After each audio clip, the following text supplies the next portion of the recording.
Companheirismo feliz é o tema dessa manhã, né? Companheirismo feliz é algo que Deus quer para aqui, quer para nós, né? E aqui diz assim, ó, a verdadeira união é uma experiência contínua. Esse aqui é o primeiro subtítulo do livro do capítulo. Nós estamos já no capítulo 16, né? Esse aqui é o primeiro subtítulo desse capítulo. E aqui vai dizer assim: alcançar a devida compreensão da relação matrimonial, irmãos, é obra da vida inteira. Os que se casam ingressam numa escola onde nunca nesta vida se diplomarão. Eu acho esse texto aqui muito interessante.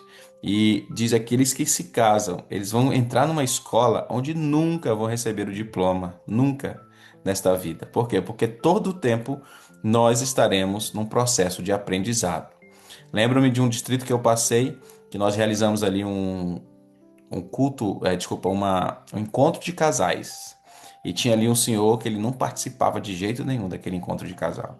E uma vez eu fui visitá-lo, ele disse: Não, eu não gosto dessas coisas, eu não preciso saber mais disso. E aí eu olhei para aquilo, achei muito interessante, né? A soberba dele em dizer que ele não precisava saber mais daquilo. E eu olhei para a casa da esposa e percebi que a esposa dizia assim, fazia gestos dizendo assim que ele precisava saber sim, né? Ou seja, o casamento é uma escola onde nunca nesta vida nós nos diplomaremos. Ou seja, nós precisamos estar sempre aprendendo. Por mais cuidadosa e sabiamente que se tenha entrado no casamento, poucos casais se encontram completamente unidos ao realizar-se a cerimônia matrimonial. A real união dos dois em casamento é obra dos anos subsequentes, percebeu? Ou seja, em todo o tempo nós vamos aprendendo quando nós estamos é, no vínculo do casamento. Todo o tempo. O aprendizado ele é eterno, eterno até que Jesus volte, né? Ou então até que nós venhamos a descansar. Ao enfrentar o recém-casado, par a vida com sua carga de perplexidade e cuidado, desaparece o romance com o qual tantas vezes a imaginação reveste o casamento. Marido e mulher ficam conhecendo mutuamente o caráter, como não lhe era possível conhecê-lo em sua associação anterior. É este um período assaz, crítico de sua vida. A felicidade e utilidade de toda a sua vida futura depende de seguirem agora o devido procedimento. Percebeu? Isso aqui é algo que vocês já perceberam, todo mundo percebe, né? Quando nós começamos ali a entender que o casamento tem ali suas cargas, seus cuidados, aí começa a fazer o quê? Começa a desaparecer, em alguns casos, aquele romance, né? Com o qual todos imaginavam que era o casamento. Começam a descobrir ali que as esposas têm defeitos, os esposos têm defeitos, né? Começam a conhecer o caráter. Isso muitas vezes acontece o quê? Faz o quê? Isso traz algumas dificuldades, tristezas dentro do lar. Existe um estudo que diz que o casal até os 4 anos, né? De 3 a 4 anos é o momento de conhecimento e é um momento onde muitos casais chegam à separação, né? Alguns levam esse estudo até o 7º ano, porque é o período que estão se conhecendo e às vezes eles percebem que aquilo ali não bate, né?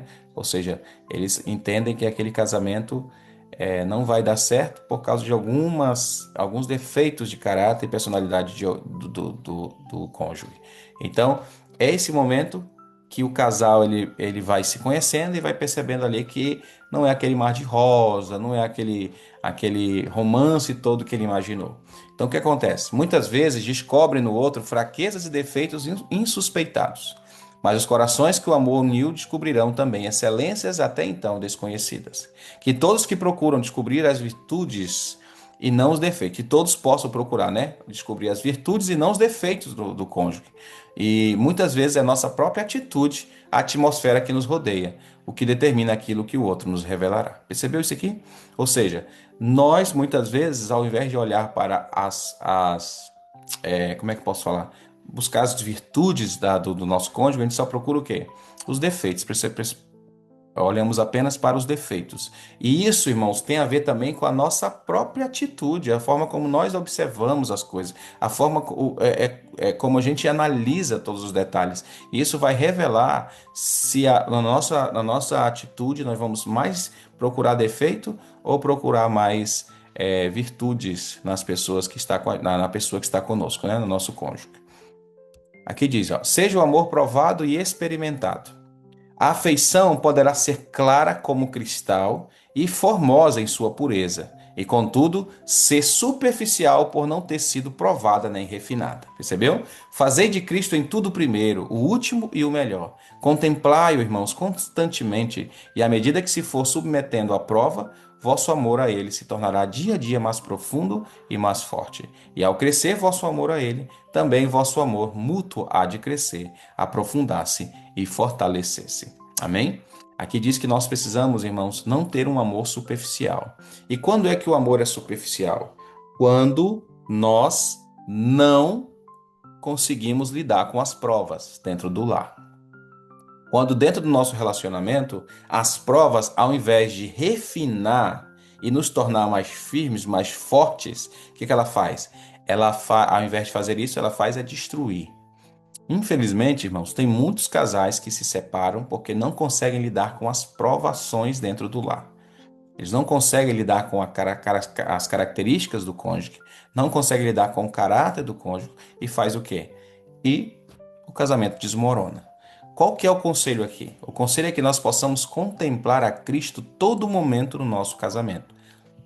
Dessa forma, quando Deus é posto como sendo a base do nosso matrimônio, ele vai nos trazer aí cada dia mais um profundo amor e fortaleza por ele, e dessa forma esse amor ele também será projetado para que a outra pessoa possa também ver que nós o amamos, e o amor ele vai conseguir destruir barreiras grandiosas que são levantadas dentro do lar.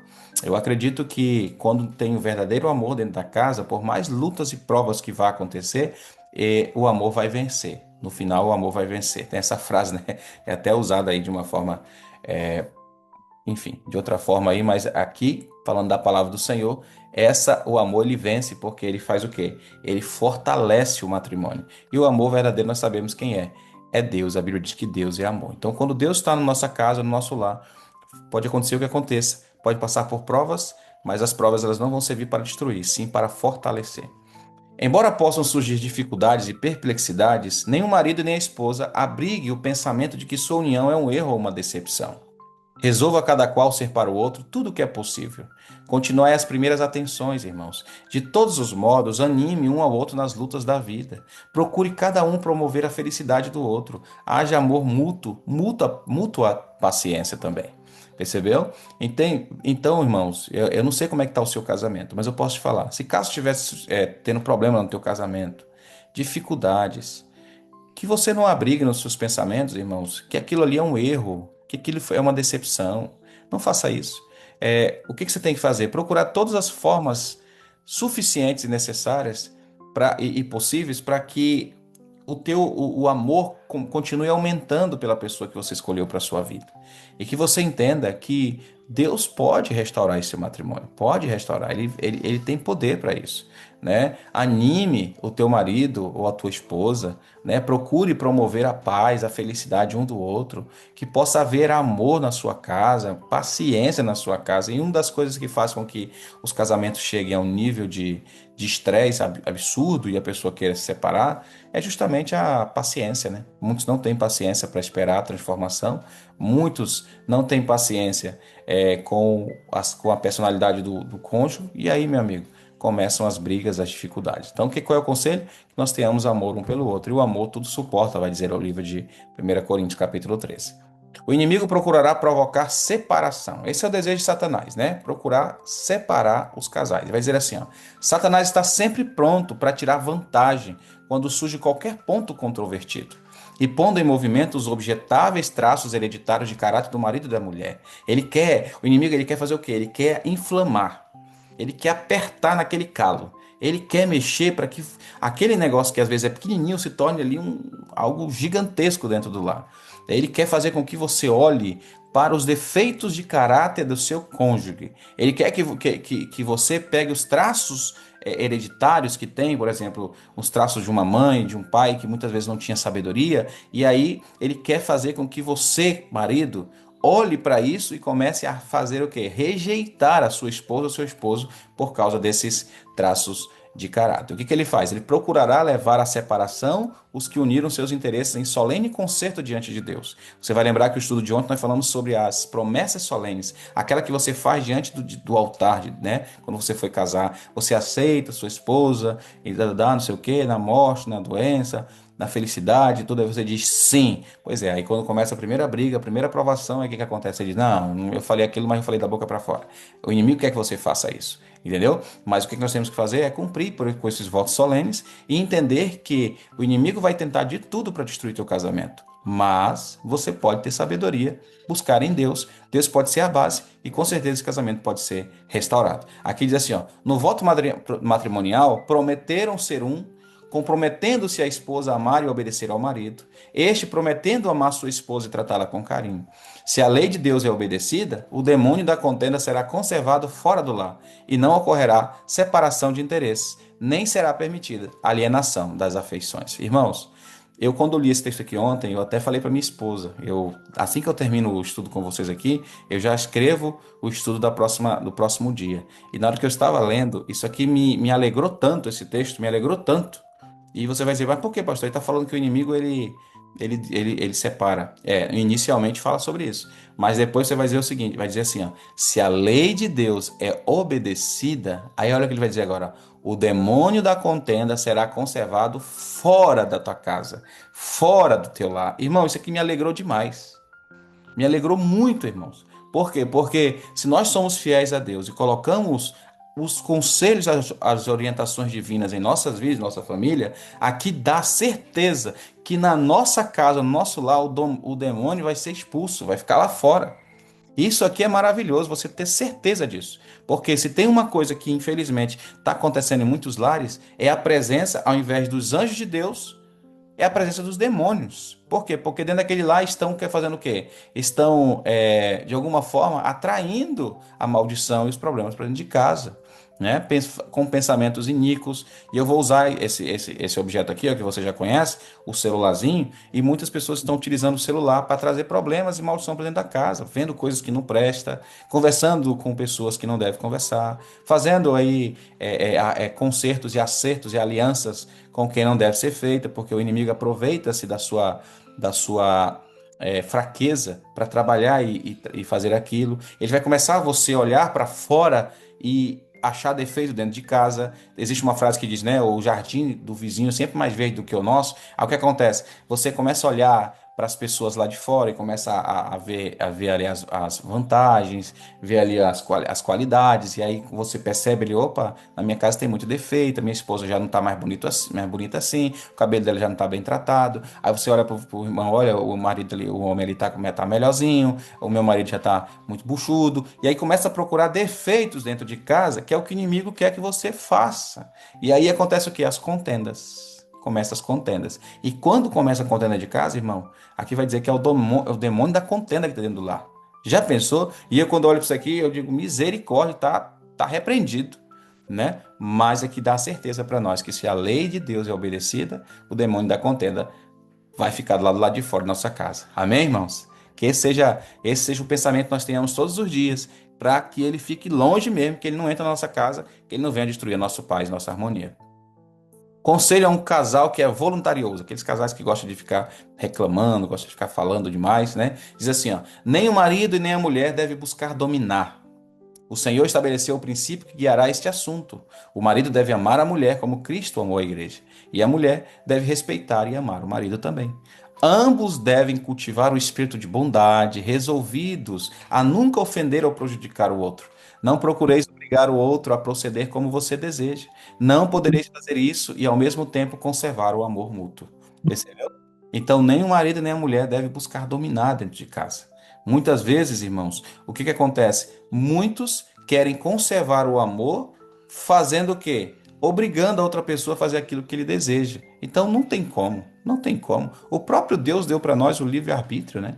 Para que nós possamos amá-lo de verdade, não por obrigação.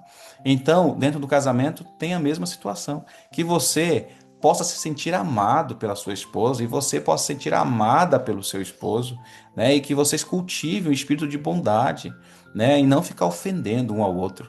Tem um pregador que eu acho interessante que ele diz, né?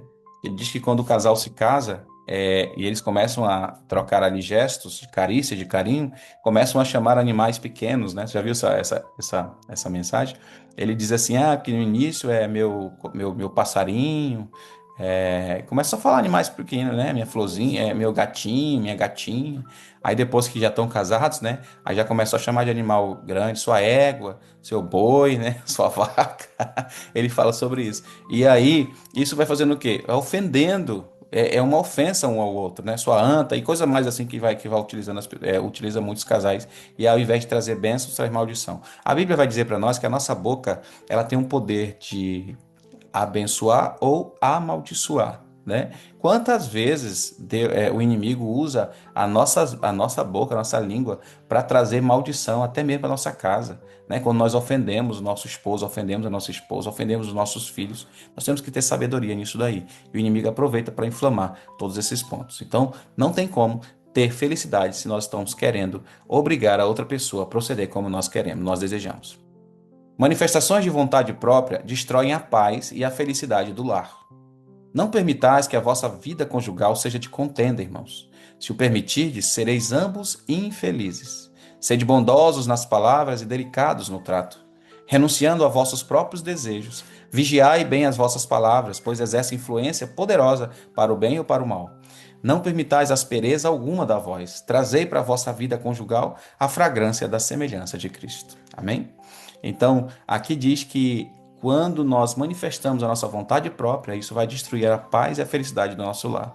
Então, nós não viemos permitir que a nossa vida conjugal seja de contenda, mas que tenha paz na nossa casa, né? Porque senão nós seremos infelizes. Já pensou viver num lar infeliz a vida toda? Não é muito legal, né? Então, qual é o conselho? Sejamos bondosos nas nossas palavras, delicados no nosso trato, renunciando os vossos próprios desejos e vigiai bem com aquilo que você vai falar. O amor expresso em palavras e obras. Diz assim, muitos há que consideram a expressão de amor como uma fraqueza e mantêm uma reserva que repele aos outros. Este espírito detém a corrente da simpatia, sendo reprimidos os generosos impulsos sociais. Eles mirram e o coração torna-se desolado e frio. Devemos, irmãos, precaver-nos contra este erro. O amor não pode existir por muito tempo sem se exprimir. Não permitais que o coração do que se acha ligado convosco pereça a míngua de bondade e simpatia. Percebeu esse texto? Aqui diz que muitos irmãos consideram a expressão de amor, de um bom trato, de carinho, como se fosse uma fraqueza.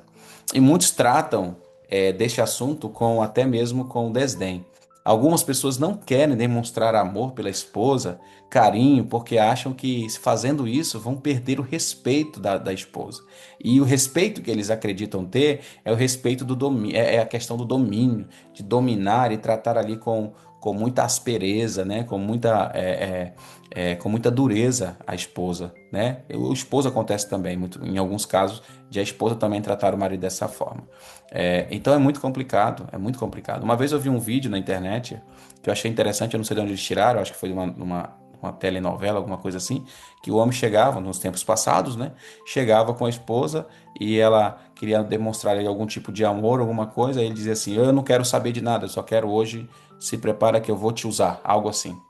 Né? E as pessoas comentavam, olha, se fosse hoje isso daí, olha como eles tratavam as mulheres naquela época, e era uma coisa difícil. E hoje, infelizmente, mesmo que ainda no número menor, ainda existe pessoas assim, que tratam com dureza, com aspereza. E aqui diz assim, não permitais que o coração que se acha ligado convosco pereça, irmãos, a míngua de uma bondade, de uma simpatia. Não permita que na tua casa o teu casamento se destrua porque você não consegue transmitir a bondade nem a simpatia através dos seus atos, através da sua fala. Não faça isso, tá bom? Porque eu posso tratar bem a pessoa que você escolheu para morar com você, viver até a tua vida toda, né? Você pode tratar bem. A razão por que há em nosso mundo tantos homens e mulheres de coração empedernido é que a verdadeira afeição tem sido considerada como fraqueza, sendo consequentemente desencorajada e reprimida. A melhor parte da natureza das pessoas dessa classe foi pervertida e amesquinhada na infância. E a menos que os raios da luz divina derretam sua frieza e endurecido o egoísmo, sua felicidade estará enterrada para sempre. Percebeu?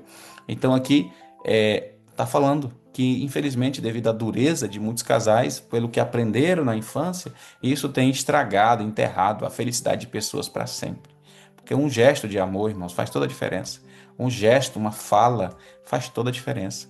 Eu costumo dizer que quando você fala, não apenas fala, mas quando você age com os gestos de amor dentro do seu lar, a sua esposa, o seu esposo vê você de forma diferente, né? Sente prazer em fazer as coisas para você, sente prazer em falar, em retribuir também aquele gesto de uma forma legal, né? Agora, quando não acontece isso, aí vai acontecer briga, infelicidade, fraqueza, muito frieza dentro da casa, né? E aí você vai estar enterrando a tua felicidade para sempre, para sempre, para sempre.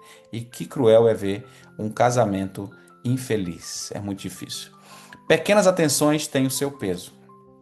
A razão por que há em nosso mundo tantos homens e mulheres de coração empedernido, nós lemos isso aqui, eu acredito que eu dupliquei aqui o texto, mas nós já entendemos esse assunto, né? E aqui vai falar que isso são as pequenas atenções que têm o seu peso, né? Então, precisamos ter cuidado com os pequenos detalhes da nossa casa, dar atenção para as pessoas que estão ao nosso lado. Deus experimenta e prova-nos pela ocorrência comum da vida, pelas coisas pequenas que acontecem dentro de casa, Deus ele vai nos provar. São as pequenas coisas que revelam os capítulos do coração. São as pequenas atenções, os numerosos incidentes pequeninos e as simples cortesias da vida que formam a soma da felicidade da existência. Ou seja, é como se fossem vários bloquinhos que vão sendo unidos. Isso é unido para trazer a felicidade daquele dia, é unido por gestos, né? Por coisas pequenas dentro da tua casa. Às vezes coisas simples que você pode não se dar conta, mas fazem toda a diferença e aquilo ali pode trazer felicidade para a tua casa, né? Aqui vai dizer aqui, ó, é a negligência das palavras bondosas, animadoras e afetuosas e das pequenas cortesias da vida que ajudam a formar o todo da infelicidade da existência. Percebeu? Enquanto nós formamos o todo da felicidade através dos gestos de carinho, das atenções, das palavras de amor, nós destruímos isso também, não dando atenção às palavras bondosas, aos gestos e também ali às animações afetuosas. Verificar-se-á, afinal, que a negação do próprio eu pelo bem e felicidade dos que nos rodeiam constitui grande parte do registro da vida no céu. Percebeu? Então, que eu e você possamos negar o nosso próprio eu, para que a nossa vida seja, a nossa família seja feliz. Um esposo que não expressava afeição. Uma casa que tem amor, irmãos, onde o amor é expresso em palavras, olhares e ações, é um lugar onde os anjos gostam de manifestar sua presença e consagrar a cena pelos raios de luz da glória. Ali as humildes obrigações caseiras têm seu encanto. Nenhum dos deveres da vida será desagradável para a esposa em tais circunstâncias. Ela os desempenhará com alegria de espírito e haverá como que raios de sol ao redor de si. Em seu coração haverá melodias ao Senhor. Amém? Percebeu? Então, uma casa que tem amor, onde o amor é expresso, onde há olhares e ações de amor, ali os anjos gostam de estar, irmãos. Porque às vezes a gente lê isso aqui e a gente não consegue imaginar isso, mas como eu já falei para vocês, eu repito, quando nós passamos por uma luta espiritual, como eu passei semana passada, nós conseguimos entender que existem anjos ao nosso redor. Quando você vê alguém manifestar algo físico que nós entendemos que não vem de Deus, ali você consegue entender mais o que Deus pode fazer por nós. Então eu percebi, irmãos, que realmente esse assunto ele é muito sério. E eu imagino Jesus, os anjos no meu lar, e eu imagino isso, irmãos, de uma forma física. Eu imagino anjos na minha câmara. A Bíblia vai dizer que os anjos ficam na tua câmara. O que é a câmara? É o teu quarto. Eles ficam ali te protegendo. Eu imagino eles na frente do meu portão. Eu imagino eles em todos os lugares. Às vezes eu até fico olhando, eu falo, oh meu Deus, eu queria tanto ver meu anjo, eu queria tanto ver o anjo da minha esposa, da minha filha, eu queria tanto ver esses anjos. Então aqui vai dizer que quando tua casa tem ações de amor, os anjos gostam de ficar ali. Você já pensou nisso, irmãos? É algo maravilhoso, é algo maravilhoso. Então, que nós possamos ter esses gestos, porque até nos trabalhos mais simples de casa, não lavar a louça, não lavar a roupa, não varrer a casa, não fazer uma comida, isso vai se mostrar algo agradável, não algo pesado, não algo complicado, mas algo agradável. E vai ser maravilhoso. É muito bom quando o casamento está nesse sentido, né? Quando a gente percebe um casamento alegre e abençoado. Uma esposa decepcionante e egoísta. Olha só isso aqui, ó.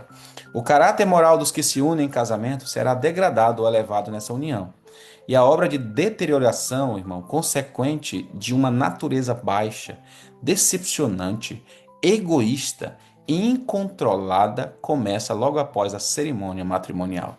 Se o rapaz faz uma escolha sábia, terá ao seu lado alguém que o levará até o máximo de suas forças, a parte que eles tocam os fardos da vida.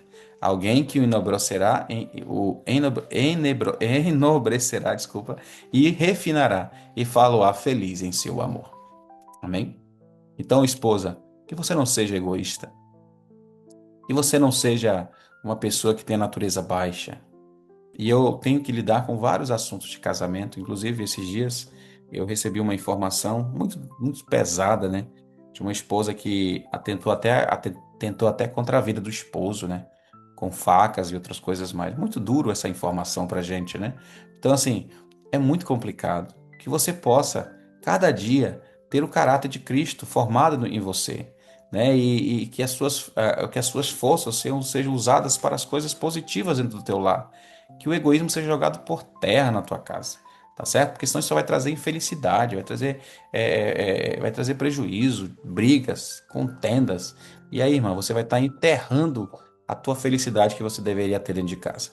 Mas se a esposa é de caráter impulsivo, se ela é narcisista, exatora, acusadora, culpando o esposo por motivos e sentimentos que se originam exclusivamente em seu temperamento pervertido, se não possui discernimento e senso discriminativo para reconhecer-lhe o amor e apreciá-lo, mas fala de negligência e falta de amor porque ele não lhe satisfaz cada capricho, quase que inevitavelmente ela acarretará o estado de coisas que parece deplorar, faz que todas essas acusações se tornem realidade.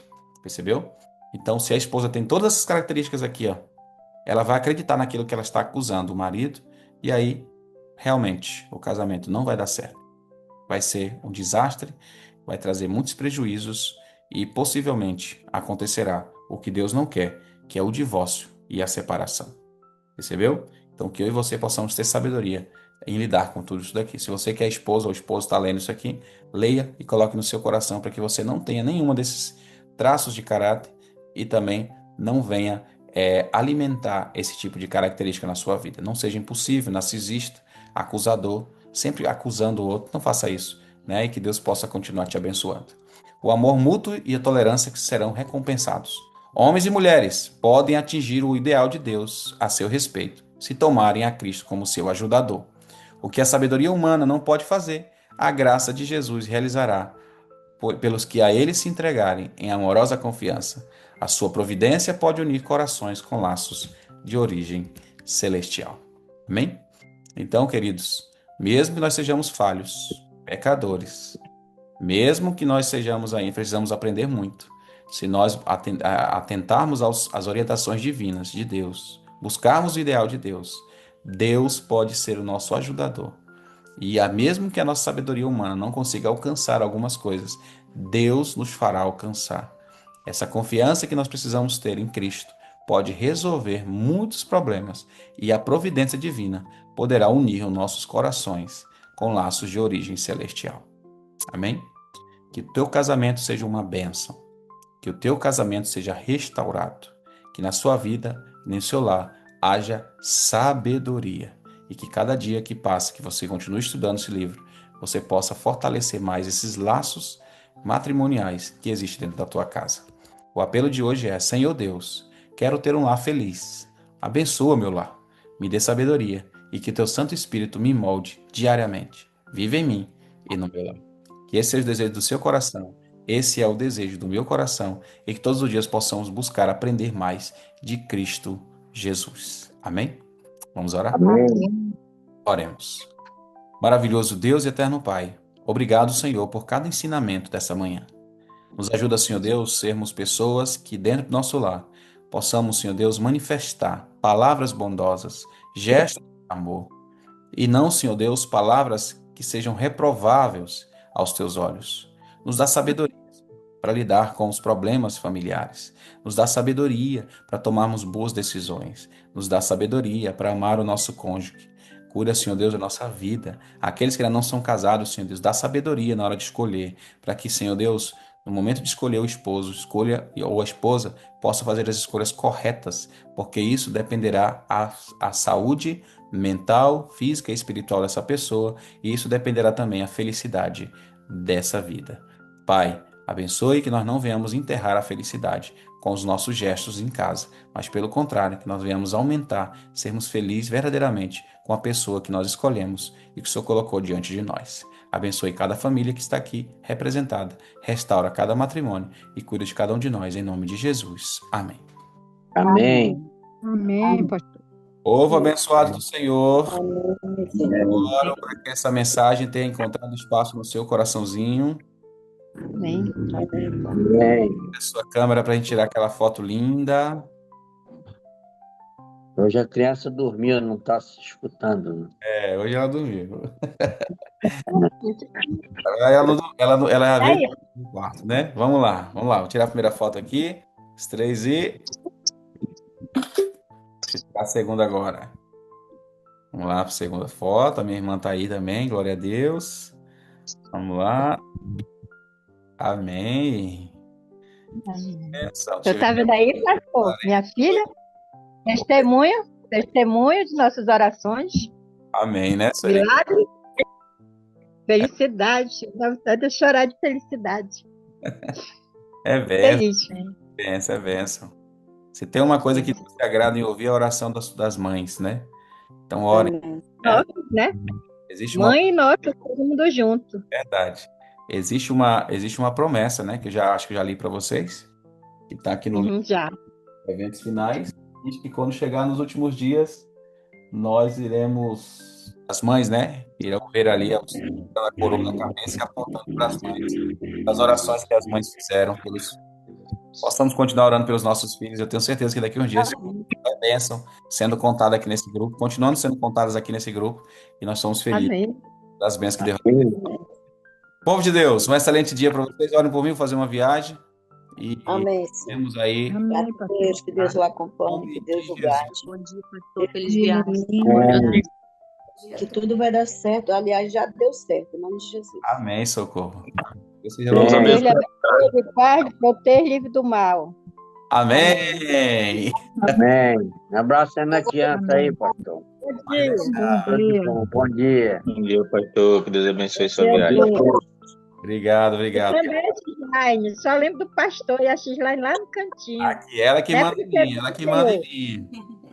Eu sei Mas disso. quando abençoa o pastor, está abençoando ela também, porque ela se torna uma só carne com o pastor, então. Não, Bênção mas entre os dois. ela é auxiliadora, tanto é que ela está do lado dele. Só que só o pastor é destacado. E ela lá no cantinho dela, princesa. Tá certo. Povo de Deus. Tchau, tchau. Até amanhã. Hoje, pastor, Oi. Abençoe. eu não consegui ligar meu microfone hoje, só agora. Eu tinha um agradecimento para fazer, mas amanhã eu entro na live. Tá bom, gente. Que Deus te abençoe, viu? Vai dar tudo certo. Em nome de Jesus. Bom dia para todos. Tchau, tchau. Bom dia, minha. Foi todos nós.